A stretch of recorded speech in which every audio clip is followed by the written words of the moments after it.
नए साल में पहली बार पटना पहुंचे Tejashwi Yadav. Corona vaccine politics में कूदे तेजस्वी। बीजेपी नेताओं पर साधा निशाना। देश भर में कोरोना वैक्सीन लगाने का सिलसिला जल्द होगा शुरू। राज्य भर में दूसरी बार चलाया गया ड्राई रन ट्रायल। अस्पताल की व्यवस्था में दिखी खोट। पटना में राष्ट्रीय प्रवक्ता शाहनवाज हुसैन को किया गया सम्मानित। कहा घाटी में जरूर कमल खिलेगा। पश्चिम बंगाल के चुनाव में बीजेपी ने किया जीत का दावा। और मानसी थाना पुलिस ने एक बदमाश को किया गिरफ्तार। छापेमारी में देसी कट्टा समेत कारतूस हुआ बरामद। बड़ी घटना को अंजाम देने के फिराक में छापेमारी।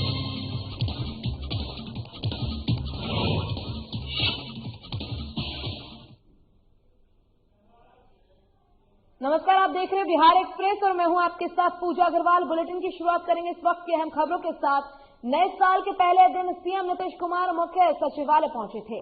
सीएम ने मुख्य सचिवालय में साल के पहले दिन कामकाज करने के बाद ये कहा था कि वो अब अक्सर सचिवालय में आया करेंगे। हफ्ते भर बाद सीएम नीतीश एक बार फिर मुख्य सचिवालय पहुंचे। पुराना सचिवालय स्थित कक्ष में सीएम नीतीश कुमार पहुंचे, अधिकारियों के साथ बैठक किया। साथ ही नीतीश कुमार ने सिंचाई योजना की समीक्षा भी की। उनके साथ जल संसाधन मंत्री विजय कुमार चौधरी, ऊर्जा मंत्री विजेंद्र यादव, लघु जल संसाधन मंत्री संतोष सुमन और राज्य के मुख्य सचिव दीपक कुमार के साथ साथ अन्य विभागीय अधिकारी मौजूद रहे।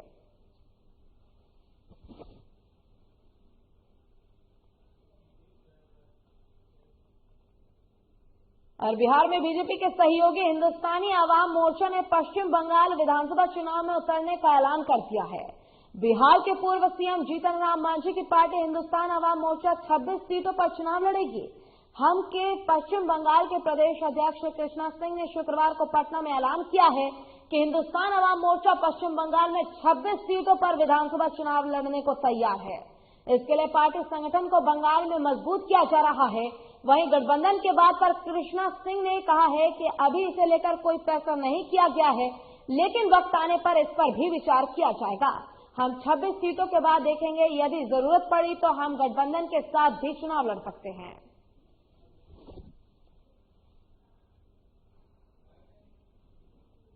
पश्चिम बंगाल स्टेट यूनिट के अध्यक्ष पद पर श्री कृष्णा सिंह जी को मनोनीत किया गया है।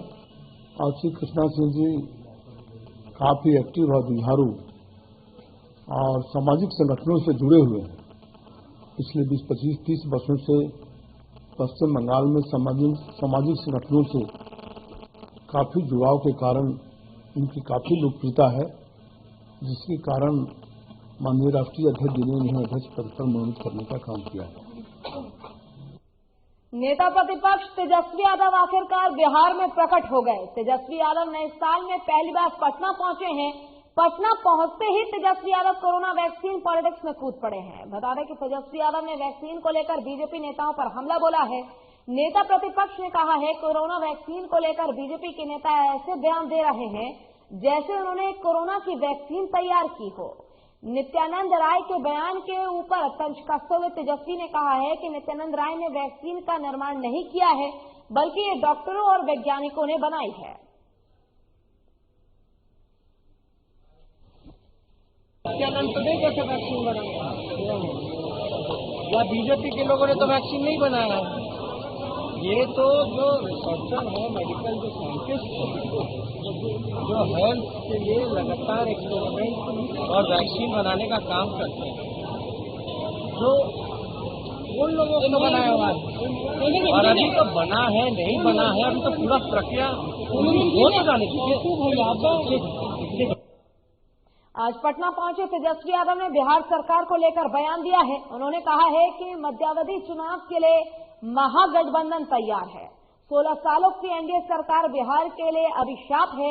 बिहार के युवाओं को उन्होंने बेरोजगार बना दिया है। उन्होंने कहा है कि ये लोग जनादेश की चोरी कर सत्ता में आए हैं। बीजेपी अपनी बातों को नीतीश कुमार से मनवाने के लिए कोशिश कर रही है। पूर्णिया और जंगदाहा में भ्रष्टाचार के खिलाफ नीतीश कुमार के सामने लोगों ने नारेबाजी की। बताते चले कि नीतीश कुमार को ऑफर के लेकर उन्होंने कहा कि कोई सवाल ही नहीं है। नीतीश के खिलाफ बिहार का जनादेश उन्होंने कहा है कि आपको कोई ऑफर नहीं। सद्बुद्धि की बात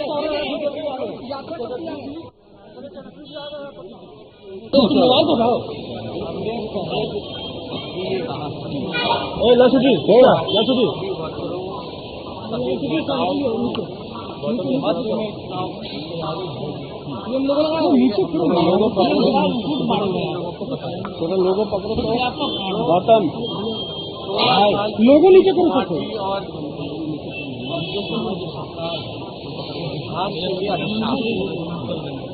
बिहार सबसे बेरोजगार और मजबूत बना।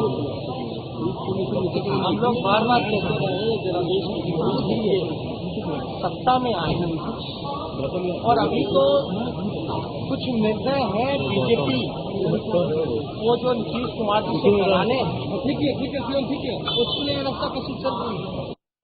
और देश भर में कोरोना वैक्सीन लगाने का सिलसिला जल्द ही शुरू होने वाला है। कोरोना वैक्सीन टीकाकरण की तैयारियों को अंतिम रूप देने के लिए आज राज्य भर में दूसरी बार ड्राई रन चलाया गया। इसी क्रम में राजधानी पटना का सबसे बड़ा दूसरा अस्पताल आंगम कुआं स्थित NMCH में भी ड्राई रन चलाया गया है, जहां ड्राई रन से पहले अस्पताल में व्यवस्था को लेकर घोर कमी देखी गई है। जहां अस्पताल अधीक्षक विनोद कुमार सिंह खुद अस्पताल परिसर में घूम कर व्यवस्था को सुचारू करने में जुटे हैं। बता दें कि जब अस्पताल अधीक्षक से पूछा गया तो उन्होंने अपना बचाव करते हुए बताया कि सारा सामान इधर उधर बिखरा पड़ा था, जिसको सही कराने में समय लग गया। अब सवाल खड़ा ये है कि आज अस्पताल में कोरोना वैक्सीन को लेकर ड्राई रन चलाया था तो इसकी तैयारी पहले से क्यों नहीं की गई। अगर राजधानी पटना के सबसे बड़े दूसरे अस्पताल में कोरोना वैक्सीन को लेकर घोर कमी देखी गई है तो अंदाजा लगाया जा सकता है कि राज्य के दूसरे अस्पतालों का क्या हाल होगा। बता दें कि आज कोरोना वैक्सीन टीकाकरण के लिए NMCH में ड्राई रन चलाया गया, जहां कोविन ऐप के जरिए 25 लोगों को सिलेक्ट किया गया है, जिनको नाम के आधार पर सैनिटाइज और थर्मल स्कैनिंग के बाद अंदर भेजा जाएगा।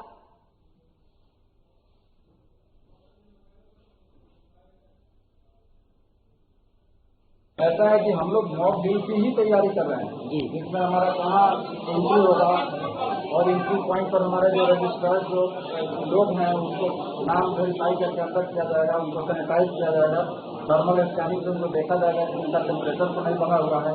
फिर उनको जो है हमारे दूसरे प्री रजिस्ट्रेशन जो स्टॉल है उस पर आएंगे, उसके बाद रजिस्ट्रेशन के प्लेस पर आएंगे जहाँ उनका से वेरीफाई किया जाएगा नाम और उनको टिक किया जाएगा। और यहाँ रुकेंगे छोटे से ब्रेक के लिए। ब्रेक के बाद जल्द होंगे हाजिर।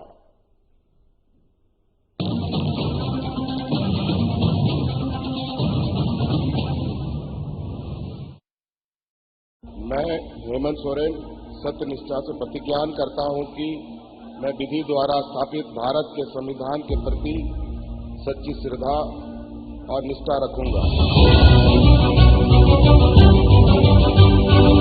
शपथ ग्रहण के कुछ घंटे बाद ही मंत्रिपरिषद की बैठक और जिस पत्थलगड़ी ने राज्य को अशांत कर रखा था उसका समाधान हुआ। हजारों ग्रामीणों पर दर्ज प्राथमिकी वापस लेने का आदेश जारी। महिलाओं के खिलाफ हुए अपराध की त्वरित सुनवाई के लिए 22 फास्ट ट्रैक कोर्ट के गठन को मंजूरी। गरीबों के असाध्य रोगों के बेहतर इलाज हेतु 5 लाख तक की सरकारी मदद को अमली जामा पहनाया गया। जरूरतमंदों को भोजन उपलब्ध कराने के लिए 6,595 मुख्यमंत्री दीदी किचन, मुख्यमंत्री विशेष किचन, 1300 दाल भात केंद्र, राज्य भर के अस्पतालों में isolation ward, Covid ward, oxygen युक्त बेड, ICU, वेंटिलेटर और संक्रमण के जांच की व्यवस्था हुई। अब जरूरत थी प्रवासी श्रमिकों को वापस लाने की। देश में सबसे पहले यही से पहल हुई और 484 श्रमिक एयरलिफ्ट 8.50 लाख श्रमिक भाइयों को श्रमिक स्पेशल ट्रेन से वापस लाया गया। 25 करोड़ मानव दिवस का सृजन एवं 20,000 करोड़ पारिश्रमिक देने के लक्ष्य के साथ योजना लागू की गई। श्रमिकों की मेहनत को सम्मान प्राप्ति के लिए BRO से MOU हुआ और देश की सीमा पर सड़क निर्माण में संलग्न हुए। झारखंड की भावना को प्रतिबिंबित करने वाले राज्य के नए प्रतीक चिन्ह का अनावरण हुआ। महिला सशक्तिकरण की दिशा में फूलो झानो आशीर्वाद योजना के जरिए शराब हंडिया के निर्माण और बिक्री में शामिल महिलाएं अपने जीवन में बदलाव की प्रेरक कहानियां कह रही हैं। 26,000 सखी मंडल की बहनों को बैंक लिंकेज के माध्यम से 370 करोड़ एवं 111 कुशल नर्स को देश के बड़े अस्पतालों में नियुक्त किया गया। इस कड़ी को और सशक्त करते हुए 22 युवतियों को कपड़ा उद्योग में नौकरी दी गई। खेल के क्षेत्र में विश्व भर में परचम लहराने वाले झारखंड को 20 साल बाद 24 जिला खेल पदाधिकारी मिले, उनकी नियुक्ति सुनिश्चित हुई। इस तरह झारखंड अपने सीमित संसाधनों के साथ विकास के सभी सोपान तय कर रहा है ताकि राज्य की समृद्धि एवं समावेशी विकास की परिकल्पना को साकार किया जा सके।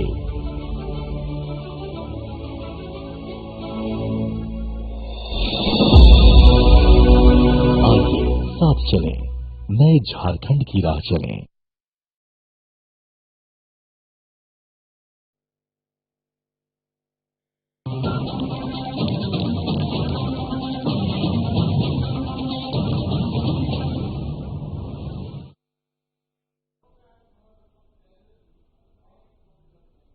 और ब्रेक के बाद एक बार फिर से स्वागत है आपका। बता दें कि देश भर में कोरोना को लेकर ड्राई रन की व्यवस्था की जा रही है और ऐसे में लगातार आयोजन भी किया जा रहा है। और इसी पर अधिक जानकारी के साथ हमारे संवाददाता नवीन कुमार हमारे साथ फोन लाइन पर जुड़ गए हैं। नवीन, जहां एक तरफ पूरे देश भर में ड्राई रन को लेकर विधि व्यवस्था तैयार की जा रही है, वहीं पटना के इतने बड़े अस्पताल से एक लापरवाही का मामला सामने आया है। इसको कैसे समझे?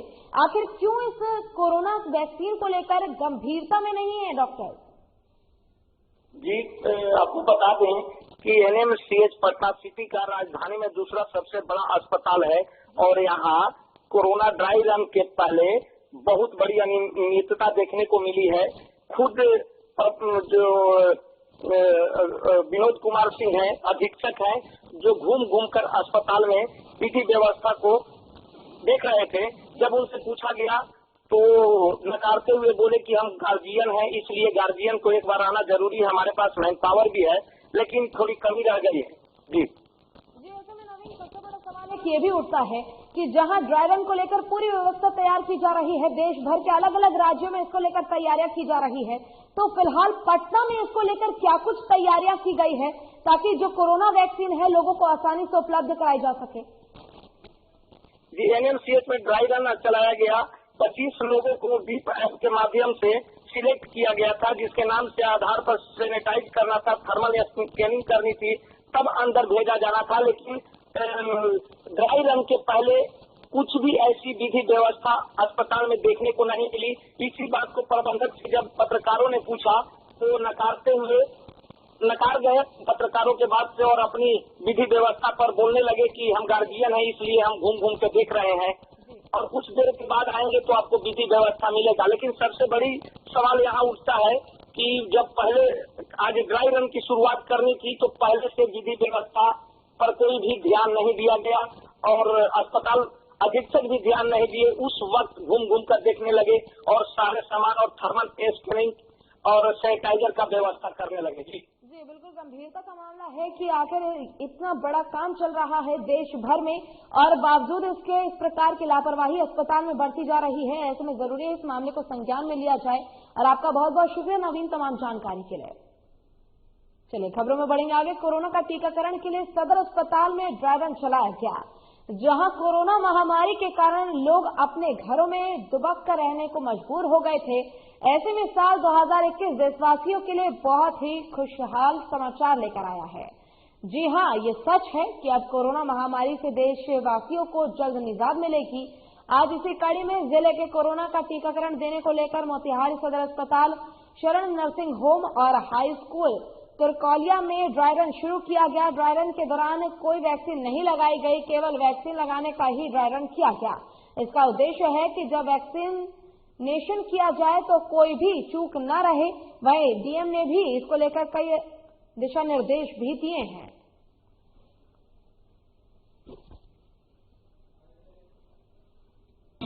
आज जो है भारत सरकार स्वास्थ्य मंत्रालय और बिहार सरकार के द्वारा जो है ड्राई रन कोविड-19 के जो वैक्सीन देने हैं हमको, जो हेल्थ वर्कर्स है उसके लिए किया गया है। कोविन करके जो सॉफ्टवेयर डेवलप किया गया है भारत सरकार स्वास्थ्य विभाग की तरफ से, स्वास्थ्य मंत्रालय की तरफ से, उसमें जो है जो भी हेल्थ वर्कर्स आएंगे उनको जो है उस पर एंट्री करनी है।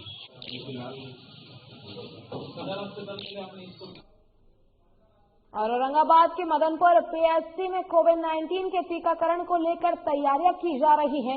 आपको बता दें कि औरंगाबाद के मदनपुर पीएससी में कोविड-19 के टीकाकरण से पहले ड्राई रन का अभ्यास किया गया और औरंगाबाद जिले के मदनपुर प्रखंड के प्राथमिक स्वास्थ्य केंद्र में शुक्रवार को स्वास्थ्य मंत्रालय के दिशा निर्देश अनुसार कोविड-19 के टीकाकरण को लेकर प्रभारी चिकित्सा पदाधिकारी डॉक्टर सत्यनारायण प्रसाद की देखरेख में ड्राई रन आयोजित किया गया। ड्राई रन में अस्पताल तक जाने लोगों को बुलाने, फिर डोज देने की पूरी प्रक्रिया का पालन किया गया और मुख्य रूप से इसमें वैक्सीन के स्टोरेज, वितरण और टीकाकरण की तैयारी को परखा गया, जिसमें जिले के MSD CEO doctor Kumar Mahendra Pratap और यूएनडी खान मौजूद रहे। जिला में 3 जगह का कार्यक्रम ड्राई रन का रखा गया है, जो हम लोग भविष्य में कोविड वैक्सीन देने का जो कार्यक्रम है उसी का एक तरह से आज ड्राई रन यानी कि मॉक ड्रिल या रिहर्सल जो कहिए उसी का हम लोग आयोजन किए। जिला के पदाधिकारी इसमें हमारे डॉक्टर KN प्रताप, गैर संचारी रोग विभाग सम्मिलित हुए और केयर के से प्रतिनिधि, यूनिसेफ के प्रतिनिधि थे। ये लोग के उपस्थिति में एक सफल आयोजन किया गया। कोरोना यहाँ रुकेंगे छोटे सा ब्रेक के लिए, ब्रेक के बाद जल्द होंगे हाजिर।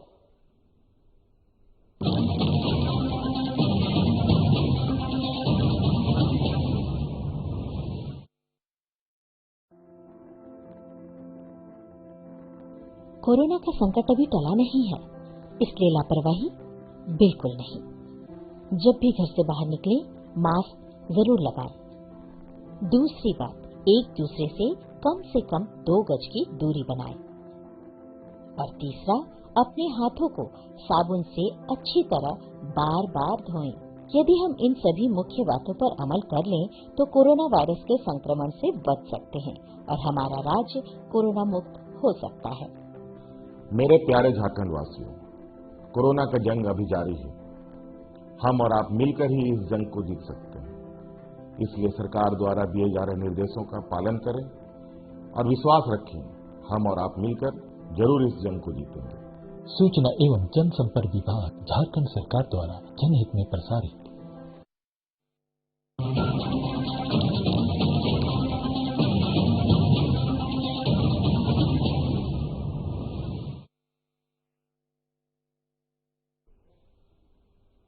और ब्रेक के बाद एक बार फिर से स्वागत है आपका। रुख करेंगे खबरों की ओर। मधेपुरा जिले के ग्वालपाड़ा थाना क्षेत्र के कई गांव के लोग सुरसर नदी के कटाव के कारण परेशान हैं।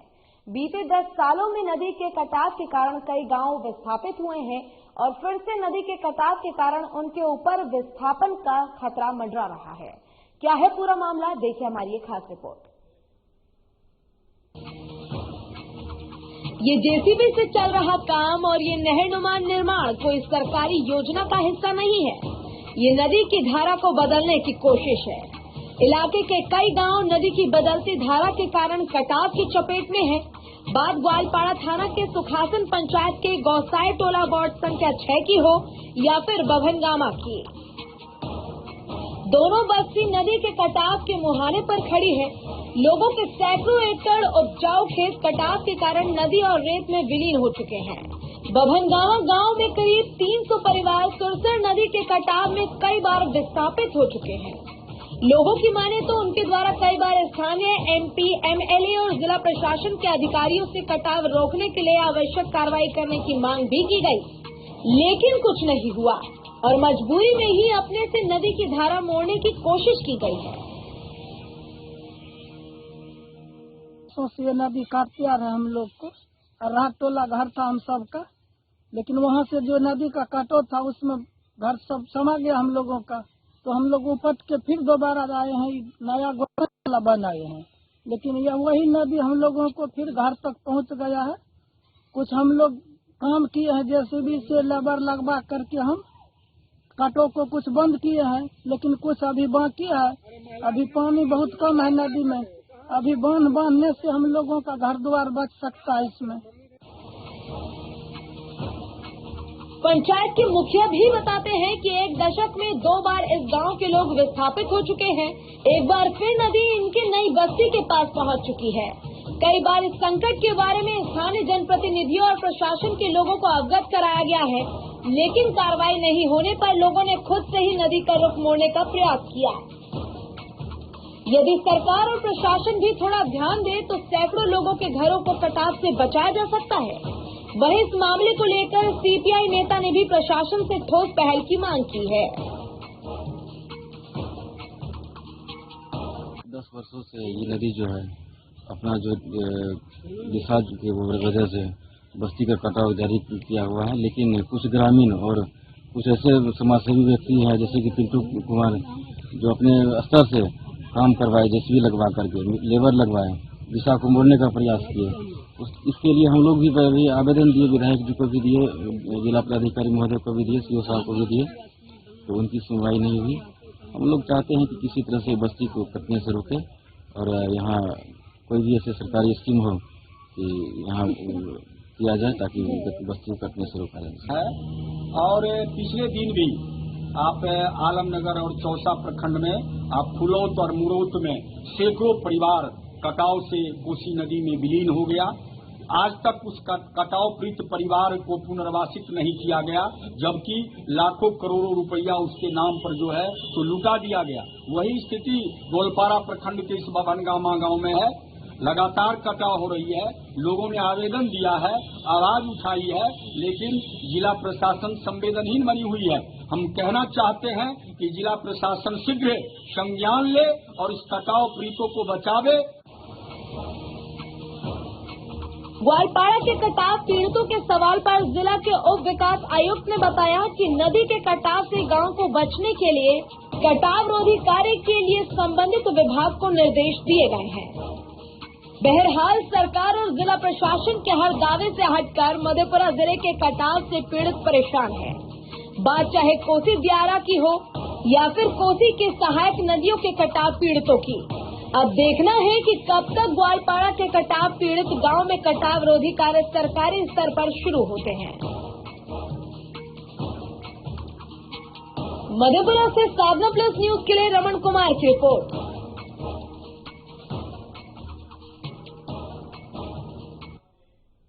चलिए इसी के साथ खबरों में बढ़ेंगे आगे। कोरोना वैक्सीन को लेकर देश भर में चल रही सियासत के बीच लालू यादव के बड़े बेटे तेज प्रताप यादव ने एक बड़ा बयान दिया है।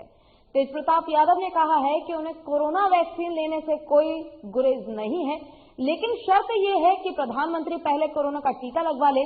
तेज प्रताप यादव ने कहा है कि पीएम मोदी यदि टीका लगवा लेते हैं तो वो भी कोरोना वैक्सीन ले लेंगे। आपको याद दिला दें कि कोरोना वैक्सीन को लेकर यूपी के पूर्व सीएम और सपा अध्यक्ष अखिलेश यादव का बयान सामने आया था और विवादित तौर पर सामने आया था। उसके बाद देश भर में कोरोना वैक्सीन को लेकर कुछ विपक्षी नेता और सत्ता पक्ष के लोग आमने सामने हैं। विपक्ष के कई नेताओं का कहना है कि सरकार कोरोना वैक्सीन के ऊपर विश्वसनीयता बनाए रखने के लिए सबसे पहले सत्ता पक्ष के लोगों को टीका दिलवाए। तेज प्रताप यादव ने भी इसकी कड़ी बात की है और मोदी की कोरोना वैक्सीन लेने की सलाह दी है।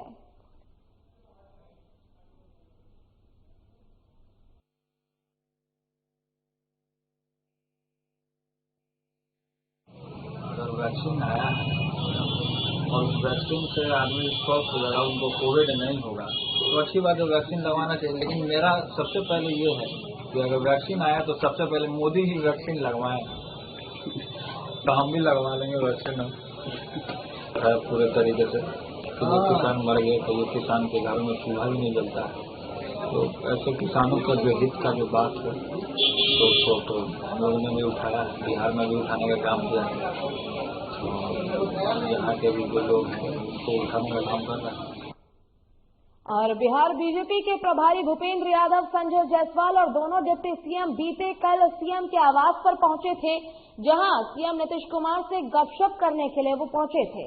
उस गपशप में कोई राजनीतिक बात नहीं हुई, न तो कैबिनेट विस्तार पर चर्चा हुई और न ही एमएलसी के मनोनयन पर हुई। मीडिया ने जब नीतीश कुमार से सवाल पूछा कि मंत्रिमंडल का विस्तार कब होगा, नीतीश ने अपनी बेबसी जाहिर कर दी। उन्होंने कहा, कल भी बीजेपी के नेताओं से किसी किस्म की कोई बातचीत नहीं हुई है। हमने अखबार में आज देखा कि कैबिनेट के विस्तार पर खबर छपी है, मुझे हैरानी हुई। नीतीश बोले, आप लोग तो जानते हैं कि मंत्रिमंडल बनाने में इतना देर पहले कहा हुआ है। पहले जब भी सरकार बनी हम शुरू में ही मंत्रिमंडल का गठन कर देते रहे हैं, लेकिन अब जब तक दूसरे लोगों की राय नहीं आ जाएगी तब तक कैबिनेट का विस्तार कैसे होगा। अभी तो कैबिनेट में कुल मिलाकर 14 लोग हैं। जब बीजेपी की रिपोर्ट आ जाएगी तो उस आधार पर मंत्रिमंडल का विस्तार हो जाएगा। कल की बैठक में कैबिनेट विस्तार पर कोई चर्चा नहीं हुई है। हर बात है, कोई बातचीत नहीं, बिल्कुल जिसको कहिए कि यूं ही बातचीत कब सब, लेकिन इसमें कोई राजनीतिक बात नहीं। तो कहा जा रहा है कि सुशील मोदी को फिर एक बार बिहार बुलाने की कोशिश हो रही है, ऐसा नहीं, इसकी कोई जानकारी नहीं। ये तो भारतीय जनता पार्टी के हाथ में है और कल भी किसी तरह की कोई बातचीत नहीं की। हमने आज अखबार में देखा, छपा हुआ है कैबिनेट के एक्सपेंशन का, तो पहले ही बता चुके। कैबिनेट को लेकर कभी कहाँ देर होता था, पहले से जब भी हम लोग करते रहे हम शुरू में ही कर देते अधिकांशतः, लेकिन इसके बारे में जब तक लोगों की राय नहीं आ जाएगी तब तक तो अभी तो कुल मिलाकर के कैबिनेट में 14 लोग, और जब हो जाएगा उन लोगों का आ जाएगा रिपोर्ट, उसके आधार पर हो। कैबिनेट पर कोई चर्चा नहीं हुई? नहीं, कैबिनेट में तो इसकी चर्चा नहीं होती है। नहीं, कल जो बातचीत हुई इस विषय पर कोई चर्चा नहीं, ऐसी कोई बातचीत नहीं। सहज और सामान्य बात जो सब कुछ किया जा रहा है बिहार के बारे में, जो हम लोग काम कर रहे हैं और जो हम लोग का लक्ष्य है, इन सब चीजों पर बातचीत हो रही है। कहा जा रहा है सुशील मोदी के साथ सरकार की आपकी बहुत अच्छी ट्रेनिंग थी, एक बार फिर से अगर आते हैं तो हम लोग का संबंध, हम लोग एक साथ इतने दिनों से काम करते हैं, अगर आते हैं तो ज्यादा बेहतर होता है। और बिहार बीजेपी के प्रभारी भूपेंद्र यादव, संजय जायसवाल सहित दोनों डिप्टी सीएम बिहार के कल सीएम नीतीश कुमार के घर पहुंचे थे और ऐसे में उन्होंने कई बातों पर चर्चा की, लेकिन मंत्रिमंडल विस्तार को लेकर कोई चर्चा नहीं हुई है और इस बात की पुष्टि खुद सीएम नीतीश कुमार ने की है। और इसी के साथ फिलहाल के लिए बिहार की खबरों में बस इतना ही। खबरों का सिलसिला लगातार आगे भी जारी है, आप देखते रहिए साधना प्लस। नमस्कार।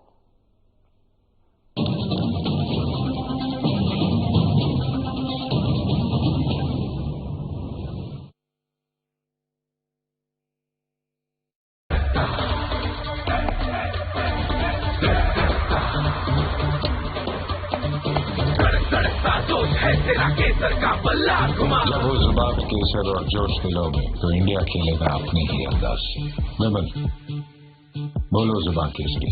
आपकी ये वुडन फ्लोरिंग सिर्फ दिखती अच्छी है या कुछ खूबियाँ भी हैं? ये है स्क्रैच रेजिस्टेंट, वाटर और स्टेन रेजिस्टेंट, टर्माइट रेजिस्टेंट और है इजी टू मेंटेन, चलती भी लंबी है। यानी मुझे भी इससे प्यार कर लेना चाहिए। Action Tessa laminate wooden flooring with German technology.